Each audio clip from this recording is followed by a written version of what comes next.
Maswera sei muri yeZimbabwe. Tatsoka zvekare nechimwe chirongwa chema-secrets and confessions. Maifarira here episode yanga ina brother Nash namukoma Nash? Please tell me in the comment section yes or no. Voita vachidzoka here pedei topota tichisawo episode 1 iyo yatinenge tiina brother Nash. You can tell me in the comment section yes or no, then ndozoverenga mavotes toona kuti vanenge vafarira vangani, vasina kuzvifarira vangani. Please participate so that tinge tichizoisa chirongwa chamunenge muchifarira. Regedzai tibva tapinda mumamessages edu atadzoka takakubatirai. Message yedu yekutanga yakamira sekudai so: hanzi makadi zvenyu mukoma, ndinokumbirawo kuti munge muchindiposterawo nyaya yangu makavikawo chitupa changu. Ininiwo mukoma ndiri mudzimai uye zvekare ndine makore 23 years ekuberekwa. Ndakabva mukutotenga a brand new Haval yandakatenga mazuva adarika avo. Haval iyi mukoma ndakanoitenga for cash, handina kuita zvechikwereti. Mari yandakashandisa nekuti ndakaitenga 650,000 rands. Mari iyoyo mukoma yakangomuka yanyuka mumba, uye zvekare ndakatenga imba kuZimbabwe kwandakatenga hangu imba yangu. Handikwanisi kuti ndinge ndichikuudzai. Imba iyi ndakaitenga zvekare necash. Zvakati netsei kuti ndinge ndichienda nemari yakawanda kudaro, nekuti pandakaenda kunotenga imba iyi, mari iyo yandainge ndiinayo it was somewhere around 1 million rands. Ndo mari yandakaenda ndakatakura kumba, then ndokubva ndatenga imba yacho yandainge ndasarudza kuti iyi ndiyo imba yandiri kuda cash. Saka mari idzi it's like magic money. Imari iyo iri kungokaruka yangonyuka mumaoko angu kuburikidza nemhiko idzo dzandakaita, nekuti ndakaona kuti upenyu hwangu hakuna kana kwahuri kumboenda ndikabva ndasarudza kuti ndinge ndichiromba, because kana ukasaromba hakuna kwaunombofa wakasvika neupenyu. Regai ndikudzoserei kumashure. Ndakauya muno muSouth Africa. Pandakauya muno muSouth Africa mainge muri mugore ra2020. Ndauya kuno kumukoma ndakatanga kugara nasisi vangu. Saka sisi vaiva munhu wekungoti vaingogara vachingocomplaina vachichema-chema, ende ipapo vainge vava kusashanda. Saka vakabva vachizounza chimwe chikomba chavo. Vaunza chikomba chavo pamba mukoma. Life yange yava kusatombonakidza zvachose. Tainge tichingogara mu1 room nekusaidi. Chikomba chavo chaiti sisi vakangobuda chaisimuka chovha chauya, chovha chatanga kundibata-bata chichiti chainge chida kutoti neniwo ndinge ndichitorara nacho kunyange ndikaramba. Saka akazonditi murume iyeye, sezvo waramba kurara neni, zvandava kuita manje ndezvekuti ndava kuda kukudzinga pamba pangu. Ndikati asi ndakutadzirei, ende pana panditi pamba pasisi here? Akanditi sisi vako havasirivo vanobhadhara rent. Izvozvo unofanira kuti unge uchizviziva kuti sisi vako havabhadhari rent panapa. Saka kana uchitoda kutogara panapa unofanira kutoti unge uchitorara neni. Ndikati izvozvo kukuudzai chokwadi handikwanisi hangu, asi dai mataura kuti tinokwanisa hedu kuita zvimwe zvinhu, but izvo zvamuri kutaura ina hangu handizvikwanisi. Akabva anditi manje unofungidzira kuti ndiri kutamba, uchaona hako zvichaitika. Sezvisinei mukoma, ndakasvika pakusemewa nasisi vangu. Vainge vofamba vachindinyeya muvanhu vachinditi ndiri munhu akaipa, ende vainge vasingachadi kana kugara neni zvachose. Vakazondidzinga. Saka vandidzinga mukoma, ndakazongoitawo desperate, ndokubva ndaita move out. Ndakaita move out ndokubva ndatanga kugarawo neumwe musikana ainge ari but iye aita zvekutengesa muviri wake kabisira. So ndakazongopindawo muchikemu chacho ichocho chekuti unenge uchingotengesa muviri wako kabisira. Tichisangana nevarume paintaneti. Varume ivavo vobva vauya pamba patainge tichigara, then tobva tatoita zvatinoita. Saka mushure mekunge ndatanga kuita zvekutengesa muviri wangu. Ndakatanga kuwirirana neumwe mukadzi uyu ndainge ndisingatozvizivi kuti munhu ane mari. So one day mukomanashi takati tiri kubasa, this was after lockdown, tiri kubasa zvedu tichitotengesa miviri yedu. Ndikangotanga kungotaura naye, saka ndakasvika pakuchema ndichimuudza like life yandakararama kubva ndichiri kuzimu kuzoya kuno kusisi vangu vakandidadira, kuzoita desperate yekuti ndinge ndichizonzi ndinosvika pakupinda mustreet ndichiita basa rekutengesa muviri wangu. I told you everything, zvose zvainge zvichindidya nekundinetsa mumwoyo. Saka akabva achizoti kwandiri iye ainge achida kuti tinge tichizoshandidzana, aida kuti ndige ndichizopota ndichiuya kumba kwake ndichiita mapiece job.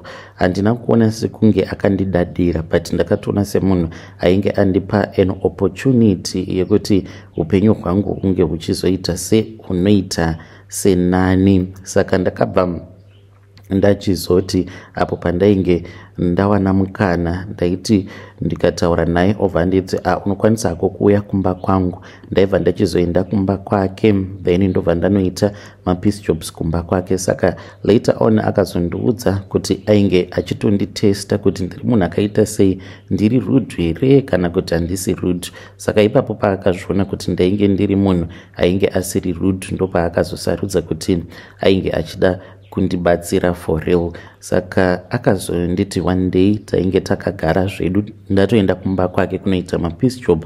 Akabva andibvunza kuti ndainge ndisina kuneta here. Ndikamubvunza kuti kuneta nei? Akanditi nekushanda. Ndakaseka ndikati kana uri wenhamo unganeta here kana kuti unotofanira kutoti unge uchitongoramba uchitoshingirira? Wenhamo haatendedzwi kuti ange achineta. Akanditi ainge afunga kuti ange achindizorodza. Saka paakati ainge afunga kuti ainge achida kundizorodza, mupfungwa dzangu munoziva kuti ndakafungei mukoma? Ndakafungidzira kuti zvimwe kuda ainge achireva kuti ainge achida kuti ndimbogara pasi sezvo ndainge ndava kuda kuaina hembe dzake. Ndikati dzava kutoda kutopera 1 hembe idzi, do not worry, ndinodzipedzisa manje manje. Akabva anditi ainge ada kuti ndinge ndichiita mari ndokundizorodza uko kwaainge achida kuti ndinge ndichiita. Ndikati aiwa, hapana chakaipa kana mafunga yenyu kuti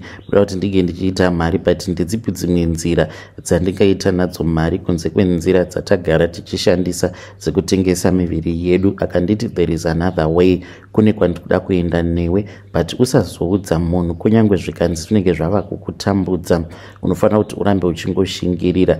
Ndikati okay, we will see kuti ndezvipi zvinenge zvichizoitika. Saka takabva tachizoenda kune imwe chechi. Mukomanashi haasi machechi ose amunoona anenge ari machechi echokwadi. Mamwe machechi angori machechi zvawo, but anenge atoripo pakutorepresenta the kingdom of darkness. Ndo zvakaitika ipapo mukoma patakaenda kuchechi kwacho ikoko. Taenda kuchechi uko kwandinonamata, ndakasvika ndikabva ndachizotanga kubetserwa. Ndakabetserwa mukoma, ndikabva ndachizonzi ndaifanira kuti tige tichizodzoka apo pandinenge ndiri kumazuva angu. Ndakabva ndachizodzokerako kuchechi kuya pandainge ndiri kumazuva angu. Ndasvikako ndakabva ndachizoudzwa kuti kana ndichida kuti ndige ndichiita mari, zvandaifanira kuti ndinge ndichiita ndezvekuti ndaifanira kuti ndinge ndichinwa ropa rangu rekumazuva angu. Ndikati like how zvinoitika here izvozvo zvekuti munhu unganzi unofanira kuti unge uchinwa ropa rako? Ndikati ina ndizvikwanisi. Ndakanzi kana ndisingazvikwanisi zvinoreva kutoti ndinenge ndisingatozomboiti mari. Ndakati zviri nani kuti ndiregedze kuita mari yacho than kuti ndinonzi ndinofanira kuti ndinge ndichinwa ropa rangu kuti zvambonyanya kuita sei. Saka mushure mekunge ndanzi ndaifanira kuti ndinge ndichiita zvekunwa ropa rangu rekumazuva. Ndakabva ndachizodzokera kwaari mukadzi uya ndikabva ndachizomuudza kuti ndo zvandainge ndaudzwa izvozvo kuchechi mushure mekunge ndaenda kuchechi ndiri ndega. Akabva achizonditi kana ndichida kuita mari ndaitofanira kutoti ndinge ndichitonwa ropa rangu rekumazuva angu. Ndikati like how? Akabva anditi ndo zvaainge akaitawo iye. Mari ainayo yainge yakabva pakuti akabvuma kuti ange achinwa ropa rake rekumaperiods. Handina kunge ndakaziva kuti once you agree to do that unofanira kutoti unge uchitozviita kweupenyu hwako hwose. Saka mukoma ndakabvuma paya. Mushure mekunge ndabvuma ndipo apo mukadzi uyu paakabva achizonditi ainge achida kuti tinge tichidzokera tose kuchechi. Takadzokera tose kuchechi ndokubva ndachizonzi ndinge ndichibvisa mapedzi angu, ndokubva ndachizonzi ndinge ndichinomakanda mutoilet, ndobva ndaregedza kuflasha. Saka mupriest akabva achizoenda kutoilet kuyakwe, akabva achizodzoka nemvura. Vakakwatisa mvura iyoyo vakati ndinge ndichiinwa. Mushure mekunge ndanwa mvura mukoma ndakanzwa kuti pane spirit yakapinda mandiri kubva zuva iroro kusvika pari nhasi, kunze kwekuti kana ndikatanga kufunga kuti asi chii chakazoitika kwandiri, because ndiri munhu akakurirawo muAFM, ndainge ndiri munhu anonamata kuchechi ndichiinda ndichiverenga bhaibheri. Asi izvi zvekuti ndakazopindwa nemweya wekuzvishingisa kuti kana ndiri kumaperiods ndinoti kana ndikabvisa mapedzi angu ndomakanda muchemba, then ndobva ndachizomirira zvenguva, ndobva ndachizonotora mvura. Iko zvino zvandichatomboiti zvekubhoilisa mvura iya, ndinotongonwa zvakatongodaro, ndinotongonwa direct, mufunge zvenyu. Saka ndakazvibvunza kuti asi zvinhu izvi chii chakazoitika kuti ndinge ndichizosvika pakuita zvinhu zvakadai. So mukoma ndakabva ndachizotanga kuita mari sezvavakandiudza. Vakanditi ndinofanira kuti ndinge ndichitenga couch. Mushure mekunge ndatenga couch rangu iro randakatenga, ndipo pandakabva ndachizoriisa mune imwe room iyoyo. Vakanditi kana ndikanzwa voice rinotaura neni, sometimes voice iri richange richizotaura newe kuma 3 p.m. robva rakuti muzuva ranhasi ndakusarudza kuti ndiwe uchazova mukadzi wangu. Voice iroro kana ukanzwa richitaura newe, zvaunofanira kuti unge uchiita ndezvekuti unenge uchifanira kuti unge uchizogeza muviri wako, then kana wageza muviri wako unoregedza kugeza sikarudzi yako nemvura inenge ine sipo. Saka kana kwava usiku unofanira kuti unge uchitora mucheka mutsvuku uyu, ndine gemenzi randakapiwa rered, ndiro randinofuka iroro, then ndinobva ndaenda ndobva ndanorara murumu iyoyo inogara iri empty. Kana ndararamo murumu imomo mukomanashi, then pane murume uyo anozouya. Murume uyo anouya kwandiri, iye anenge aine mapapiro, anenge akaita kunge ngirozi, anenge aine mapapiro. Auya kwandiri, then anobva achizotanga kutaura neni. Paanenge achitaura neni anenge achitondiudza kuti anotondida ende anoda kuti ndinge ndichizova mudzimai wake. Saka ndinofanira kungoti hongweshe wangu pane zvose zvaanenge achiti anenge achida kwandiri. Anorara neni, kana arara neni anobwiritsa urume hwegold. Saka goridhe iroro ndo rinozoshanduka kuita mari yandinenge ndichida, kana ari maUS dollars kana kuti marands sezvandakaita apa pandakabva mukutenga Haval. Pane mari iyo yandakazotowana mumba the following morning, but ndinorara nengirozi iyo inozobuditsa urume hunenge huri hwegold. Mupfungwa dzangu ndaifungidzira kuti zvimwe kuda ndichakwanisa kuzviita zvinhu izvi kweupenyu hwangu hwose, sezvo iri mari. I thought kuti mukoma I will enjoy zvose zvandinenge ndichiita, sezvo ndainge ndakanzwa zvichinzi mari inobvisa like mastresses ose. Kunyange ukanzi une stress, mari inobvisa mastress. saka ndichiuya panapa I can feel it in my heart kuti andichakwanisa. I don't know kuti ndingazviexplaina sei kwamuri, but ndasvika pekuti ndava kufila kuti I can't do this anymore and I need advice kubva kune vedare renyu. When you post my story, please tell me, ndichange ndichizotevererawo ndiri mucomment section. Vedare ndo message iyo yandakatumidzirwa ichibva kuna vahanzvadzi vedu. Ngatizamei kuti tinge tichitaura navo vahanzvadzi vedu ava mucomment section. Hanzi navahanzvadzi vedu ndaifungidzira kuti mari ichakwanisa kundibatsira kuti ndisasema ndichingoramba ndichingonwa ropa rekumaperiods kweupenyu hwangu hwose zvakangooma hazvo vedu we. Let us try to speak with them in the comment section. Regedzai tibva taenda panyedu inotevera. Nyedu inotevera yakamira sekudai so. Hanzi mangadi zvenyu mukoma, ndinokumbirawo kuti munge muchindiposterawo nyaya yanguwo makaviga chitupa changu. Ndauyawo pano ndiine secret yangu iyo yandiinayo. Secret yangu mukoma yakamira sekudai so. Ininiwo ndiri murume uye zvekare ndine makore 38 years ekuberekwa. Now yandiunza pano inyaya iyo yakaitika apo pandainge ndava negirlfriend. Saka pakambani patainge tichishanda mukoma taipota tichipiwa vasikana vamwe avo vanenge vachibva kunana UZ. Vasikana ava vaiuya kuzoita ma-attachments but vainge vachizobhadharwa nehurumende, even though I was working for a private company. Saka we then got tempted. Makore ekutanga vasikana vaiuya vachibva kuUZ vaiva vasikana vainge vaine hunhu, but nekufamba kwenguva pakazotanga kuuya vasikana for ma-attachments vamwe vekutoti vaitokusejusa so that unge uchidanana naye because anenge achida kuti unge uchizotora ma-financial responsibilities ake. So ndakazotanga kungodananawo nevasikana ava taitoziva kutoti this year kunenge kuine vamwe, next year kunenge kuine vamwe. Saka tainge tava kutoti muriwo wedu watinenge tiinawo pagore unenge uine muriwo wako, then gore rinotevera une muriwo wako. Saka mukuzodanana navo vasikana ava pane umwe uyo wandakadanana naye akabva achizobatira pamuviri. So I thought kuti she was going to endanger my life, zvekuti dai ndainge ndisina kuzomuurayisa musikana iyeye, dai ndisina kuzotouya kunoko kwandakazoya kuAmerica, because mudzimai wangu mukoma panguva yacho iyoyo she had came to study in America. Saka I was scared kuti kana musikana wandainge ndamitisa uyu kana akasvika pakuzvara, then ndainge ndichazova exposed, and mukadzi wangu obviously she was going to dump me since ainge atova muAmerica and she was studying and she was going to get a great job anyway.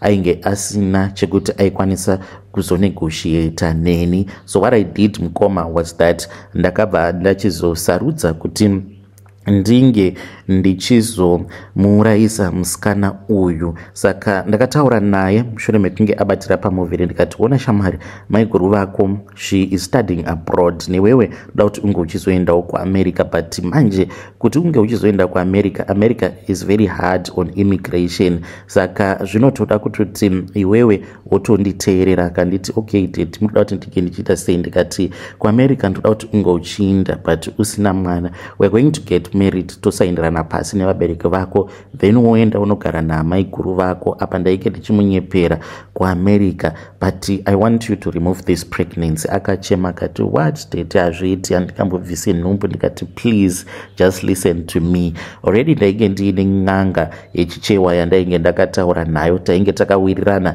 nen'anga iyoyo kuti ndainge ndichazouya naye, then vomupa mushonga wainge uchazomuuraya. Saka mukoma akazobvuma manje achifungidzira kuti we were building a future together. Ndakabva ndachizoenda naye kun'anga. Musi wandakaenda naye kun'anga mukoma ndaitoziva kutoti ndozuva rake rekufa, then ndokubva achizopiwa mushonga waakanzi ange achinwiramo mudare, then kana tapedza kunwa ndaifanira kuti ndige ndichizomumhanyisa ndige ndichienda naye kuresi kwaainge achigara. Ndakaenda naye but ndikamusiyira pagedhi because ndainge ndisingadi kuti vanhu vange vachizviziva. Ndikamukumbira kuti asaudza vanhu for now kuti ainge aineni so that vanhu vasazozviziva kuti ainge abva pamuviri, but it was just a lie. Mukoma ndainge ndichida an alibi. Ndabva ipapo mukoma ndakabva ndatoenda kuchechi kwainge kuine service yainge iriko. Ndikaenda kuchechi ndikanonamata. Ndichibvako mukoma ndakabva ndachizotaura nevamwe elder ndikaenda ndikanorara kumba kwavo because ndakati ndainge ndichida kuti vange vachindinamatira. This was going to be my alibi. Saka akazoenda kurest ndokubva achizotanga kubleeda. Iye haana kuda kutaura kuudza vamwe vasikana vaainge ainavo kuti ainge achiita miscarriage but yainge iri nhumbu yaainge abvisa. Ableeda kudaro ndopaakatanga kuita maseizures because ainge arasikirwa neropa rakawanda. Ndopavakazozviona vakadaidza vamwe vasikana vakatsvaka motikari akaendeswa kuchipatara. Akafira pagedhi repachipatara mukoma Nashe. I know what I did was wrong, but I was securing my future even though ainge akanaka, but mudzimai wangu akandikoshera. Yo vedare ndo message iyo yandakatumidzirwa ichibva kuna mukoma vedu. Zvakangoma hazvo vedu we. Strange things indeed they do happen in this world. Yeah, pakaipa munozvionawo sei vedare?